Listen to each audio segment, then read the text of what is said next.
RPSC second grade परीक्षा जो 29 जनवरी 2023 को पेपर हुआ था सेकंड शिफ्ट में, यानी कि जो ग्रुप डी का पेपर हुआ था, जीके का जो फर्स्ट पेपर हुआ था मैथ्स वालों के लिए, ये वो वाला पेपर है। और इसमें हम आपके जो 100 ही प्रश्नों के आंसर की देखेंगे। सबसे पहले हम राजस्थान जीके के प्रश्नों को देखेंगे, उसके बाद में इंडिया और वर्ल्ड के, और फिर हम साइको के क्वेश्चन भी इसमें देखने वाले हैं। तो आइए वीडियो को शुरू करते हैं और इसके महत्वपूर्ण प्रश्नों को देख लेते हैं। सबसे पहला क्वेश्चन आपके सामने है। अब हो सकता है कि आपके जो प्रश्नों का क्रम है वो ऊपर नीचे हो जाएगा, लेकिन प्रश्नों का जो सही आंसर आप मिलान कर लेना। जैसे एक प्रश्न आपके सामने ये कि वर्तमान मुख्य सचिव है उषा शर्मा, इनसे पहले पूर्व कितनी महिला राजस्थान की मुख्य सचिव रह चुकी हैं? तो इसका आंसर हो जाएगा आपके एक मात्र महिला मुख्य सचिव रह चुकी है इनसे पहले, जो कि प्रथम महिला मुख्य सचिव के रूप में उनको जाना जाता है। दूसरी महिला मुख्य सचिव है उषा शर्मा। अगला प्रश्न है कि राजस्थान लोक सेवा आयोग अपना वार्षिक प्रतिवेदन किसको प्रस्तुत करते हैं? तो यह राजस्थान के राज्यपाल को प्रस्तुत करते हैं। नेक्स्ट क्वेश्चन है चारण चर्चाएं क्या है? तो ये करणी माता की जो स्तुतियां होती हैं उनको चारण चर्चाएं कहते हैं। अगला प्रश्न है कि राजस्थान का राज्यपाल किसको पद की शपथ नहीं दिलाता है? तो इनमें से जो राजस्थान का विधानसभा का जो अध्यक्ष होता है उसको राज्यपाल शपथ नहीं दिलाता है। इसका आंसर हो जाएगा विधानसभा का अध्यक्ष। अनुच्छेद 213 ये राज्यपाल के किस शक्ति को प्राप्त है? तो ये अध्यादेश जारी करने की शक्ति प्राप्त है। 213 में अध्यादेश जारी करने की शक्ति प्राप्त है। 2001-11 के अनुसार 2001 और 11 के अनुसार कौन सा जो राजस्थान का न्यूनतम जनसंख्या वृद्धि दर वाला जिले का सही युग्म है? तो इसका आंसर हो जाएगा आपके गंगानगर और झुंझुनू। सबसे पहले तो गंगानगर आएगा, इसके 10% के हैं लगभग, और इसके बाद में आता है अपना झुंझुनू। फिर आपको मिलान करनी, इसमें सूची 1 को सूची 2 से सुमेलित करना है। एक तरफ फसल है, दूसरी तरफ प्रमुख उत्पादक जिले हैं। गेहूं की बात करें तो ये अपने गंगानगर में है, और बाजरा अलवर में है, चावल बूंदी में है, और मक्का भीलवाड़ा जिले में। तो ये आ जाएगा आपका 4, पहले का 3, 3, 1, 4, 2, 3, 1, 4, 2। ऑप्शन नंबर आपका इसमें तीसरा दे रखा है। 19वीं पशुगणना 2012 से 20वीं पशुगणना 2019 में राजस्थान में पशुधन की कुल संख्या में परिवर्तन कितना है? तो ये 1.66% की कमी हो गई। इसका आंसर तीसरा हो जाएगा, 1.66% की कमी। 2011 की जनगणना के अनुसार किस जिले में ग्रामीण लिंगानुपात सर्वाधिक था? तो इसका आंसर हो जाएगा आपके पाली जिले का जो ग्रामीण लिंगानुपात है वो सबसे ज़्यादा है। नेक्स्ट आपके इसमें किस प्राचीन सभ्यता में सम्राट अशोक के 2 शिलालेख प्राप्त हुए हैं? तो ये हो जाएगा आपके बेराट से 2 अशोक के शिलालेख प्राप्त हुए हैं। कैप्टन बर्ट ने सबसे पहले खोजे थे 1854 में। मंडोर प्रतिहार वंश के किस शासक की वंशावली प्रारंभ होती है? तो इस क्वेश्चन में थोड़ा सा डाउट है। इसके 2 ऑप्शन आपके इसमें डाउटफुल हैं, एक तो आपके रज्जिल वाला और एक आपके ये हरिश्चंद्र वाला। तो जहाँ तक इसका जो सही आंसर है वो हरिश्चंद्र है, फिर भी इसका आंसर रज्जिल भी हो सकता है। तो आप इसका जो, अगर आपको ऑथेंटिक सोर्स में इसका सही उत्तर मिले कहीं, तो ज़रूर कमेंट करके बताना इसका उत्तर कहाँ पे इसका जो सही उत्तर है। बिसलदेव के नाम से किसको जाना जाता है? तो ये विग्रहराज चतुर्थ को बिसलदेव के नाम से जाना जाता है। बिसलदेव को विग्रहराज चतुर्थ के नाम से जाना जाता है। जालोर के चौहान वंश का संस्थापक कौन था? तो ये था आपकी कीर्तिपाल को जालोर के चौहान वंश का संस्थापक कहा जाता है, माना जाता है। कौन सा सही सुमेलित नहीं है? पर्यटन केंद्र और स्थिति में ये लालगढ़ आपके जैसलमेर में नहीं आता है। लालगढ़ किस जिले में आता है? ये बीकानेर में आता है। ठीक है, लालगढ़ बीकानेर में आता है। 29 नंबर की कौन सी फैक्ट्री, सीमेंट फैक्ट्री चित्तौड़गढ़ जिले में स्थित नहीं है? देखो, बिरला सीमेंट वर्क्स ये चंदेरिया में आती है, जेके सीमेंट्स निम्बाड़ा है, आदित्य सीमेंट्स ये सावा शंभूपुरा में आती है। ठीक है, तो ये तीनों ही तो चित्तौड़ में ही है, लेकिन हिंदुस्तान सीमेंट लिमिटेड ये अपने चित्तौड़ में नहीं आती है। आहड़ संस्कृति किसका प्रमुख केंद्र मानी जाती है? तो लाल काले मृदबांड का प्रमुख केंद्र मानी जाती है। चिल्लका टीला, जिसको हम ये ईगल की पहाड़ी के रूप में भी इसको जाना जाता है, तो चिल्लका टीला ये आपके जयगढ़ हो जाएगा, जयगढ़ दुर्ग। कौन सा चित्रकार है जो बीकानेर शैली से संबंध नहीं रखता है? तो इसका आंसर हो जाएगा साहिब राम। ये थोड़ा सा कन्फ्यूजन कर दिया था इसने मेरे को भी। ये साहिबदीन तो है, साहिबदीन तो बीकानेर में है, लेकिन साहिब राम नहीं है। थोड़ा सा इसमें ध्यान रखें, तो इसका आंसर हो जाएगा साहिब राम। नेक्स्ट आपका अगला क्वेश्चन है कि कान में पहना जाने वाला आभूषण कौन सा है? तो कान में पहना जाने वाला जो आभूषण है वो हो जाएगा आपका सूरलिया एक कान का आभूषण हो जाएगा। संक्रिया नृत्य ये कालबेलिया के द्वारा किया जाता है, तो संक्रिय नृत्य कालबेलिया से संबंधित हैं। नेक्स्ट है नेमिनाथ बारहमासा की रचयिता, तो ये पलाहन हो जाएगा।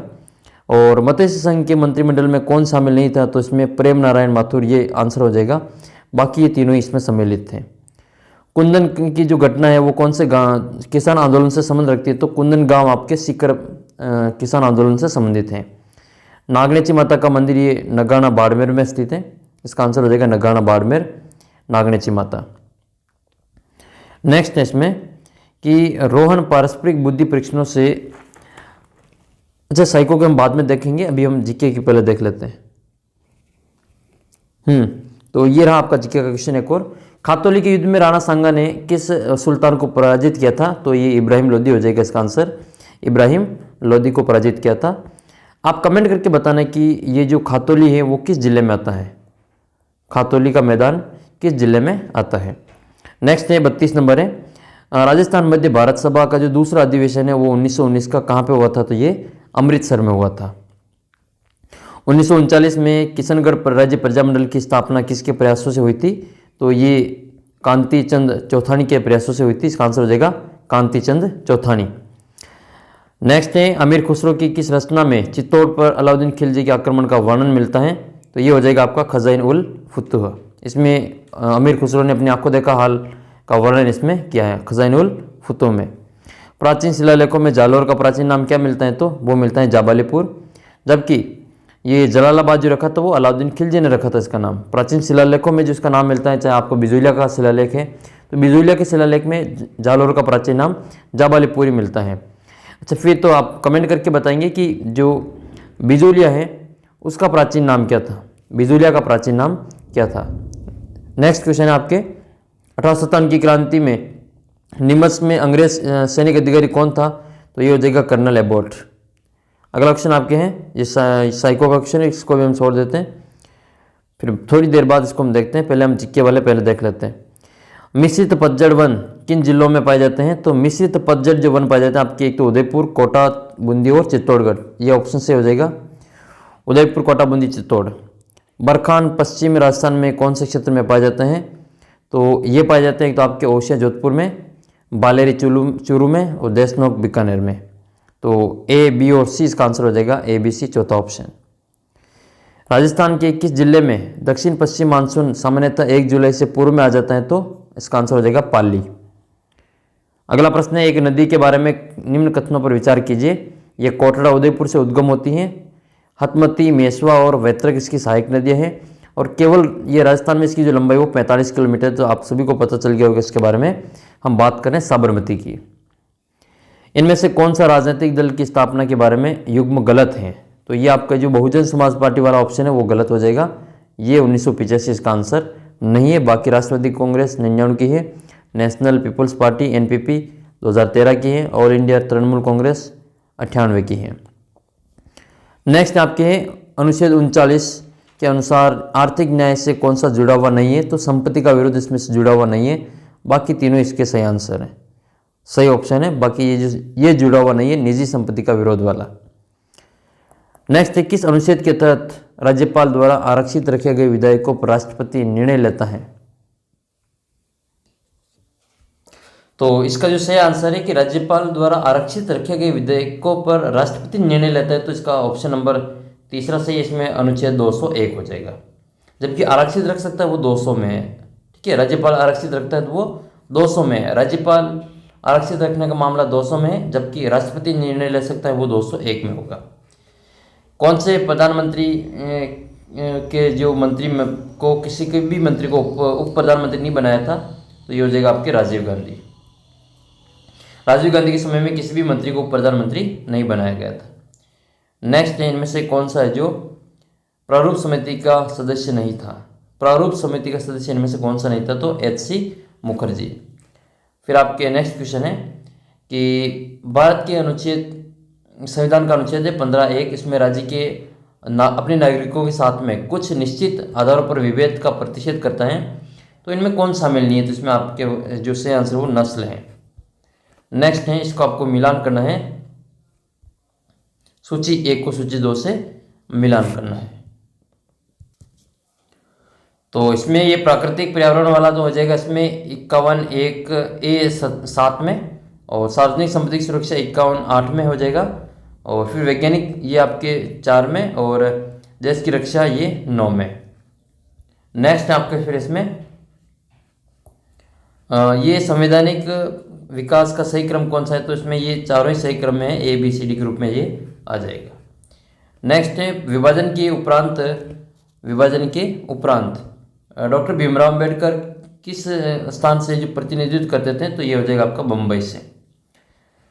कौन सा देश भारत का 2021-22 में सबसे बड़ा व्यापार का साझेदार रहा, तो ये USA हो जाएगा, संयुक्त राज्य अमेरिका। नेक्स्ट है 1935 अधिनियम के द्वारा किस व्यवस्था को समाप्त किया कर, तो प्रांतों में द्वैत शासन, प्रांतों में उत्तरदायी शासन की स्थापना का प्रयास किया गया था, तो ये 1919 का अधिनियम में। नेक्स्ट है जनसंख्या प्रवर्धन नियंत्रण हेतु किस देश में त्वचा के रंग के आधार पर जो नीति अपनाई थी, तो USA। पूर्वांचल हिमालय की निम्नलिखित पहाड़ियों का सही जो उत्तर क्रम आपको इसमें बताना है। तो इसमें आपको पूर्वांचल हिमालय की पहाड़ियों का उत्तर से दक्षिण का सही क्रम बताना है। तो इसका जो सही क्रम है आपके वो हो जाएगा BCAD। BCAD का मतलब क्या है, इसमें पटकोई, नागा, बेरिल और मिजो। नेक्स्ट है फिर आपका अगला क्वेश्चन जिसमें आपको सुमेलित करना है। तो सबसे पहले इसमें हम मिलान करेंगे। गैलापागोस द्वीप ये आपके हो जाएगा प्रशांत महासागर में, और कैनारी द्वीप ये अंड महासागर में है, और डियोगो गार्सिया द्वीप ये हिंद महासागर में है, और बचा हुआ आपके आर्कटिक महासागर में है। इस प्रकार से इसको मिलान कर लेना है। नेक्स्ट है कौन सी एक भूमंडलीय पवन, नहीं तो मानसूनी पवन हो जाएगा इसका, सॉरी मानसूनी पवन। नेक्स्ट है कौन से वर्ष जो संयुक्त राष्ट्र संघ द्वारा टिकाऊ विकास के लक्ष्य अपनाए गए, तो 2015 में। ये कब अपनाए थे, 2015 में। नेक्स्ट है कौन सा जिनमें से पश्चिमी भारत का अपतटीय तेल क्षेत्र नहीं, तो ये हो जाएगा आपके बेसिन। नेक्स्ट क्वेश्चन है, नेक्स्ट है उत्तर पूर्व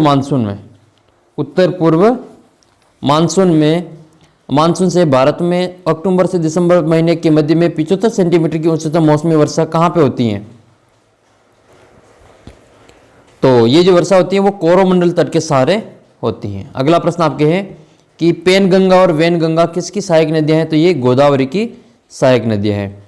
नेक्स्ट आपका क्वेश्चन है जो सुंदरी एक महत्वपूर्ण प्रजाति है, तो ये मैंग्रोव वनों की एक महत्वपूर्ण प्रजाति है। नेक्स्ट आपके आर्थिक सर्वेक्षण के 2020-21-22 के अनुसार निम्नलिखित में से कौन सा कथन भारतीय दवा उद्योग के बारे में सही है, तो इसका जो पहला ऑप्शन है वो सही है। केवल भारतीय फार्मास्यूटिकल उद्योग उत्पादन मात्रा के अनुसार जो विश्व में 30वें स्थान पर ये सही है, दूसरा इसमें गलत है, तो केवल इसमें ए सही हो जाएगा। और निम्नलिखित में से कौन सा कथन सही, तो चंडीगढ़ वाला जो इसमें और सवाल है ये प्रश्न, इसमें आपके दोनों ही सही है, और कथन 1 और कथन 2 दोनों इसमें सही है। नेक्स्ट है फिर आपका कि किस क्षेत्र में 2021-22 और 2021-22 के दौरान उच्चतम FDI इक्विटी अंतर प्रवाह आकर्षित किया था, तो कंप्यूटर, हार्डवेयर एंड सॉफ्टवेयर वाला। तीसरा ऑप्शन इसका सही आंसर होगा। 80 नंबर है कि किस आयु वर्ग की महिलाओं के साथ में उड़ान योजना लाभ के पात्र हैं, तो ये हो जाएगा 10 से 45 वर्ष। नेक्स्ट क्वेश्चन है राजस्थान की प्रथम हस्तशिल्प नीति के बारे में कौन सा कथन सही नहीं है, तो इसमें से जो आपका ये नीति मार्च 2025 तक प्रभावी है, ये वाला इसमें कथन सही नहीं है, बाकी तीनों ही कथन इसके सत्य हैं। फिट इंडिया मूवमेंट में राजस्थान का कौन सा स्थान है, तो ये राजस्थान का इसमें पहला स्थान है। अगला प्रश्न है 2011 की जनगणना की तुलना में जनगणना 2011 की तुलना में 11 में गलत कथन का चयन करना है, तो इसका चौथा कथन गलत हो जाएगा कि जनसंख्या घनत्व में कोई बदलाव नहीं हुआ, तो चौथा ऑप्शन इसमें सही आंसर हो जाएगा अपना। नेक्स्ट है राजस्थान सरकार की बेटी बचाओ बेटी पढ़ाओ अभियान की जो ब्रांड एम्बेसडर वो कौन है, तो वो हो जाएगा आपके अवनी लेखरा। कौन है इसका आंसर, अवनी लेखरा। राजस्थान विधानसभा डिजिटल म्यूजियम का नाम क्या है, तो ये हो जाएगा आपके political narrative museum, political narrative museum. विश्व की कितने प्रतिशत जनसंख्या उत्तरी गोलार्ध में निवास करती हैं? तो इसका आंसर हो जाएगा 80% जनसंख्या। कौन सा कथन जम्बूरी के बारे में सही नहीं है? तो जम्बूरी के बारे में ये पहला ऑप्शन इसमें सही नहीं है कि राष्ट्रीय जम्बूरी 1956 में राजस्थान द्वारा अजमेर में आयोजित की गई थी। ये अजमेर में नहीं हुई थी, ये कहाँ पे हुई थी? ये तो जयपुर में हुई थी। तो इसका आंसर अपना ये पहला ऑप्शन हो जाएगा। बाकी 18वीं पाली के रोहट में हुई थी। 18वीं का जो देय वाक्य था वो शांति के साथ प्रगति सही था, और 67 साल बाद में जो जम्बूरी की मेज़बानी का अवसर मिला, यह सही है। लेकिन ये अजमेर में नहीं हुई थी, ये तो 1956 में ज़रूर हुई थी, पहली बार 1956 में हुई थी, लेकिन ये कहाँ पे हुई थी? ये जयपुर में हुई थी। अगला प्रश्न है कि किसे राजस्थानी भाषा का साहित्य अकादमी युवा पुरस्कार 2022 दिया गया? तो ये दिया गया था आशीष पुरोहित को, आशीष पुरोहित को दिया गया था। नेक्स्ट है, हाल ही में कौन सा बोर्ड गठित करने का प्रस्ताव राजस्थान सरकार द्वारा नहीं किया गया? तो इसमें राजस्थान राज्य सहकारी बोर्ड जो है वो नहीं किया गया था। बाकी चर्म शिल्प कला बोर्ड विकास बोर्ड है, और राज्य रजक कल्याण बोर्ड है, और राज्य महात्मा ज्योतिबा फूले बोर्ड, ये तीनों ही हैं। ये पहला ऑप्शन अपना आंसर हो जाएगा। नेक्स्ट क्वेश्चन है अपना कि राजस्थान विधानसभा में अंतिम बार है जो किस वर्ष में अविश्वास प्रस्ताव प्रस्तुत किया गया था? तो ये 1985 में किया गया था। अगला प्रश्न आपकी ये कि राजस्थान के ये डेल्फिक जो खेलों के संबंध में कौन सा कथन सत्य है वो बताना है। तो पहला तो इसमें सत्य है कि 18 से 35 वर्ष की आयु के राजस्थान निवासी इसमें भाग ले सकेंगे, सही बात है। लेकिन दूसरा इसमें गलत है। ये तारीख तो सही है, ठीक है, 9 से 12 फरवरी तक 2023 को, लेकिन ये उदयपुर में नहीं होगा, ये जयपुर में होगा। ये कहाँ पे होगा? जयपुर में होगा। और जयपुर में कहाँ पे होगा? जवाहर कला केंद्र में। जयपुर में भी जवाहर कला केंद्र में होगा ये, ठीक है। तो ये इसका आंसर अपना ये केवल एक सही है, ये दूसरा इसमें गलत है क्योंकि उदयपुर दे रखा है, जबकि होगा कहाँ पे? जयपुर के जवाहर कला केंद्र में होगा। अगला प्रश्न है कि भारत के संविधान में कौन सा प्रावधान पंचायती राज में संबंध नहीं है? तो पंचायती राज के संबंध में 41 वाला गलत हो जाएगा, ये मतलब ये संबंधित नहीं है। 11वीं अनुसूची है, 243 हैं और 40 हैं, तो ये 41 अपना आंसर हो जाएगा। विधानसभा में कार्य मंत्रणा समिति का अध्यक्ष कौन होता है? तो ये विधानसभा का अध्यक्ष होता है, वही कार्य मंत्रणा समिति का अध्यक्ष होता है। 15वीं विधानसभा के प्रोटेम स्पीकर कौन बनाए गए थे? तो इसका आंसर हो जाएगा गुलाब चंद कटारिया। आप कमेंट करके बताना कि राजस्थान की जो प्रथम विधानसभा थी, प्रथम विधानसभा, उसके प्रोटेम स्पीकर कौन बनाए गए थे, ठीक है। इसका उत्तर आप कमेंट करके बताना। प्रथम विधानसभा के प्रोटेम स्पीकर कौन बनाए गए थे, इसका उत्तर आप कमेंट करके ज़रूर बताना, ठीक है। प्रथम विधानसभा के प्रोटेम स्पीकर कौन बनाए गए थे। अगला प्रश्न है कि राजस्थान राज्य मानवाधिकार आयोग के संबंध में कौन सा कथन सही नहीं है? तो इनमें से ये कि केवल वह उच्च न्यायालय का जो पूर्व मुख्य न्यायाधीश हो, ये राजस्थान का अधिकार नियुक्त हो सकता है, ये इसमें सही आंसर। नेक्स्ट है, राजस्थान लोक सेवा आयोग के संबंध में कौन सा कथन सही है? तो ये आपका जो उम्र वाला है वो इसमें सही आंसर है। ऑप्शन नंबर 4 दे रखा है इसमें कि राजस्थान लोक सेवा आयोग का सदस्य 6 वर्ष या फिर 62 साल की उम्र आयु प्राप्त करने पर इसमें पद धारण कर सकता है।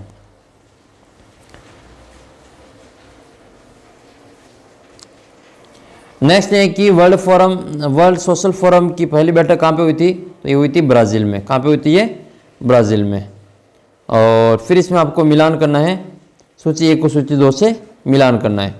सबसे पहले मिलान करेंगे बीजू जनता दल, ये उड़ीसा की हैं, तो दूसरा में 1, और फिर हम जनशक्ति पार्टी बिहार की हैं, तो डी में 3, इसका ऑप्शन नंबर 4 से हो जाएगा। पहले में 2, ऑल इंडिया फॉरवर्ड पार्टी, ये ब्लॉक फॉरवर्ड ब्लॉक या पश्चिम बंगाल का, और इंडियन नेशनल लोक दल हरियाणा का। इस प्रकार से इसको मिलान कर लेना है।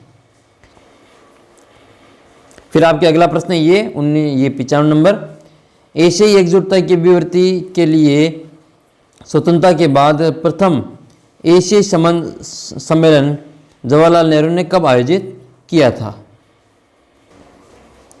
तो इनका जो आयोजन किया गया था वो 1947 में किया गया था। भारत है जो अभी तक सुरक्षा परिषद में अस्थायी सदस्य के रूप में कितनी बार चुना जा चुका है? तो इसका आंसर हो जाएगा आपके 8। ये तो आपके राजस्थान जीके और साइको, ये इंडिया जीके और वर्ल्ड जीके था। अब हम इसमें आपके कुछ जो करंट ये साइको के क्वेश्चन पूछे गए थे वो हम इसमें देख लेते हैं। तो सबसे पहले जो साइको के क्वेश्चन आपके वो यहाँ से शुरू होने, ये रहे आपके साइको क्वेश्चन, ये रहा। रोहन पारस्परिक बुद्धि परीक्षणों में निम्न अंक प्राप्त करता है, परंतु वास्तविक जीवन संबंधित समस्याओं को तीव्रता से पकड़ लेता है। संसार की कार्यप्रणाली के बारे में आसानी से ज्ञान प्राप्त कर लेता है। जो त्रितंत्रीय सिद्धांत के अनुसार इस बुद्धि का, ये कौन सी बुद्धि कहलाती है? तो ये व्यवहारिक बुद्धि कहलाती है। नेक्स्ट है, इनमें से कौन सा है जो व्यक्तित्व आकलन की प्रक्षेपी विधि नहीं है? तो इसमें से एक तो समाज मिति अध्ययन विधि और एक व्यक्ति अध्ययन विधि, ये दोनों प्रक्षेपी नहीं है। इसका मतलब सी और डी अपना आंसर हो जाएगा तीसरा। जब कोई व्यक्ति अपने दुखद अनुभवों को जानबूझकर भूलता है और उन्हें अचेतन मन में दबा देता है, समाज अध्ययन की जो रक्षात्मक युक्ति है वो दमन कहलाती है। क्या कहते हैं इसको? दमन कहते हैं। नेक्स्ट है, इनमें से कौन सा गिलफोर्ड द्वारा प्रतिपादित त्रिआयामी बुद्धि सिद्धांत का सही मिलान नहीं है? कौन सा सही मिलान नहीं है? तो इसका जो आंसर, एक तो आपके बी सही नहीं और एक सी सही नहीं, तो इसका आंसर हो जाएगा बी और सी। नेक्स्ट आपके, आप मंद गति दिगमकर्ताओं की कक्षा शिक्षण करवा रहे हैं, इनमें से किस शिक्षण तकनीक से आप जो तकनीकों को अपनाएंगे? इसमें से किसको आप इसमें अपनाएंगे? तो इसका जो केवल एक ऑप्शन है ये तीसरा छोड़ देंगे, बाकी पहला, दूसरा और चौथा इसमें सही है, 1, 2 और 4। ठीक है। सरल शब्दों का निर्देश, सरल दृश्य सामग्री का उपयोग और दैनिक जीवन से जुड़ी गतिविधियों को आयोजन। तो 1, 2 और 4 इसका आंसर हो जाएगा। अभिवृत्ति के संबंध में कौन सा है जो कथन, अभिवृत्ति के संबंध में कौन सा कथन सही नहीं है वो बताना है। ठीक है, तो कौन सा सही नहीं है? तो इसमें पहला, दूसरा और चौथा इसमें सही नहीं है, ए बी डी इसका आंसर हो जाएगा, पहला, दूसरा और चौथा। किसी विद्यार्थी को खाली समय में हमेशा चित्रकारी करते देखकर यदि एक शिक्षक विद्यार्थी की चित्रकारी में रुचि का अनुमान लगाता है तो ये सुपर द्वारा वर्गीकृत किस प्रकार की अभिरुचि है? तो ये हो जाएगा प्रकट। क्या होगा ये? प्रकट। अगला फिर आपके साइको का क्वेश्चन है, आलपोर्ट वाला था कि के अनुसार शील गुण जो चारित्रिक प्रवृत्तियों का प्रतिनिधित्व करते हैं, जिनका उपयोग आमतौर पर किसी व्यक्ति का वर्णन करने के लिए किया जाता है, ये आपके केंद्रीय शील गुण के अंतर्गत आएंगे।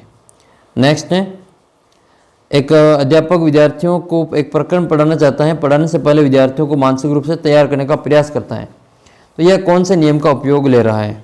तो ये हो जाएगा आपका लॉ ऑफ रेडीनेस, तत्परता का नियम। ठीक है। अगला प्रश्न आपके हैं कि निर्मितवाद की 5 ई उपागम में किस सोपान के में शिक्षार्थी सीखी गई अवधारणा को अन्य संबंधित अवधारणा के साथ जोड़ता है और अपने ज्ञान और समझ का वास्तविक संसार से करता है? ये हो जाएगा आपका इलाबोरेशन, इबोलोरेट, ये आपके फर्स्ट ऑप्शन है विस्तार। नेक्स्ट आपके पुनर्बलन संबंध का मजबूती को बढ़ा देता है, जबकि दंड है जो संबंध की शक्ति पर कुछ भी नहीं करता है। अधिगम का यह नियम जाना जाता है, तो ये साहचर्य स्थानांतरण के नियम के नाम से जानते हैं। कौन सा है जो प्रतिभाशाली बालकों के संवर्धन कार्यक्रम नहीं है? कौन सा प्रतिभाशाली बालकों के लिए संवर्धन कार्यक्रम नहीं है? तो ये कॉमन कक्ष उपलब्ध कराना ये नहीं होगा, विशिष्ट कक्षाओं का आयोजन है, विषय अध्यापक उपलब्ध करना ये भी सही है, उन्नत कोर्स का प्रदान करना ये भी सही है। सृजनात्मकता की निम्नलिखित में से कौन सी अवस्था में व्यक्ति थीम यानी कि मूल विषय का अचानक प्रत्यक्षीकरण करता है और समस्या के विभिन्न घटकों को संबंध देखता है? तो ये हो जाएगा प्रदीपन। नेक्स्ट इसमें किसी चीज़ को अपने से करने, उसे अच्छे से ढंग से करने और विशिष्टता दिखाने का स्वीकारात्मक इच्छा को क्या कहते हैं? तो उसको कहते हैं उपलब्धि, अभिप्रेरणा। नेक्स्ट है ये, अभिप्रेरणा चक्र की किस घटक के परिणाम स्वरूप दैहिक अथवा मनोवैज्ञानिक संतुलन स्थिति की पुनः प्राप्ति होती है? तो ये होगा प्रोत्साहन। कुछ क्वेश्चन आपके और बाकी है तो उसको भी हम देख लेते हैं जल्दी से। बाकी लगभग साइको के और आपके कितने प्रश्न हो रहे हैं कमेंट करके बताना कि आपके टोटल कितने प्रश्न सही हो रहे हैं। और इससे पहले जो सुबह के बारे में ग्रुप सी का पेपर होता है वो भी मैंने अपलोड कर रखा है, तो वो भी आप जो जाके देख सकते हैं। ये रहा आपका अगला प्रश्न, जीन पियाजे द्वारा कौन सी जो संज्ञानात्मक विकास की निर्धारित अवस्था नहीं है? तो इसमें अनौपचारिक संज्ञानात्मक अवस्था नहीं होगी। अगला प्रश्न है, कौन सी कसौटी शिक्षा मनोविज्ञान को विज्ञान के रूप में मानने से संबंधित नहीं है? तो ये हो जाएगा कि इसके सिद्धांत और नियमों में परिवर्तन संभव नहीं है, ये आपका दूसरा ऑप्शन हो जाएगा। केंद्र से परिधि और, तो ये हो जाएगा आपका निकट से दूर हो जाएगा, ठीक है। तीसरा ऑप्शन केंद्र से परिधि मतलब निकट से दूर, प्रोक्सिमो डिस्टल हो जाएगा इसका आंसर। तो इसमें इसके चारों ही सही है। कौन से निर्धारक बालकों के शारीरिक विकास को प्रभावित करेंगे, तो इसके चारों ही सही हो जाएंगे, ए बी सी डी, ठीक है, चारों ऑप्शन इसके सही है। बाकी लगभग जो क्वेश्चन है वो हमने कर लिए हैं। तो ये मैंने आपको सभी प्रश्नों के आंसर बताने की कोशिश की है। फिर भी आपको किसी प्रश्न में डाउट लगे तो आप कमेंट करके ज़रूर बताना आपने 100 में से कितने प्रश्न किए हैं और कितने प्रश्न आपके जो सही हो रहे हैं, ज़रूर आप कमेंट करके बताना। और इससे पहले का जो वीडियो है आप देख सकते हैं, आरपीएससी जो आपका जो ग्रुप सी का जो पेपर हुआ था, ठीक है, ग्रुप सी का पेपर, उसके मैंने वीडियो सोल्यूशन डाल रखा है। इसके अलावा इसी चैनल पर आपको आरपीएससी और आरएसएसबी बोर्ड के जो ओल्ड पेपर हैं, ठीक है, ओल्ड पेपर आपको यहाँ पे मिल जाएंगे। उसके लिए आप चैनल को सब्सक्राइब करके पीडीएफ के लिए आप हमारा जो टेलीग्राम ग्रुप है उसको आप ज्वाइन कर सकते हैं, ठीक है, टेलीग्राम ग्रुप भी ज्वाइन कर लेना। टेलीग्राम ग्रुप का जो लिंक है वो आपको नीचे डिस्क्रिप्शन बॉक्स में मिल जाएगा। तो इस वीडियो में इतना ही, मिलते हैं आपको अगले वीडियो में। तब तक आप कमेंट करके बताना कि आपका जो पेपर वो कैसा रहा, आप कितने प्रश्न सही हो रहे हैं और ये पेपर का लेवल कैसा था। तो मिलते हैं अगले वीडियो में, तब तक जय हिंद जय भारत।